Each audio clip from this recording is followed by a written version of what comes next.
Көпчүлүгүңүздөр таспих намазды кандай окулуш керек экенин сурадыңыздар. Сиздерге бүгүн таспих намаздын кандай тартипте окулуш керек экендигини көргөзөлү. Таспих намазы 4 рекет. Бул намазда 300 жолу төмөнкү дуа окулат. Субханаллахи ва алхамдулиллахи ва ла илаха иллаллах валлаху акбар ва ла хаула ва ла куввата илля биллахил алийил азим. Бир рекетте ушул төмөнкү дуаны 75 жолу окулат. Аны ушинтип бөлөбүз. Ниет кылып, такбир алып, кол байлагандан кийин Субханака дуасын окуйбуз. Субханакадан дуасыдан кийин Фатиха сүрөсүдөн мурда 15 жолу окуйбуз. Фатиханы Зам сүрөнү окуп бүткөндөн кийин, Зам сүрөдөн кийин 10 жолу окуйбуз. Андан кийин рукуга барабыз.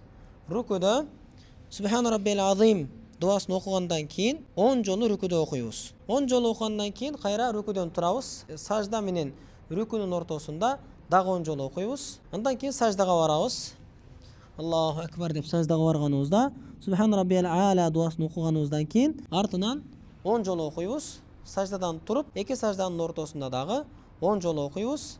Кийин экинчи саждага барабыз. Экинчи саждада дагы 10 жолу окуйбуз дагы. Кийин экинчи рекетке туруп кетебиз. Бардык 4 рекет дагы ушундай тартипте уланат. 2 рекет бүткөндөн кийин аттахиятта отурганда, аттахиятты жана артынан салаватты окуйбуз.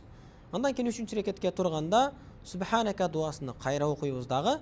Анан 4 рекет бүткөндөн кийин акырында аттахият салаваттарды окуп, оң жак, сол жака салам беребиз. Андан кийин дуа кылабыз иншалла. Таспих намазды окууну билбегендер бул чоң соопко ээ болуш үчүн жамаат менен окуса дагы болот.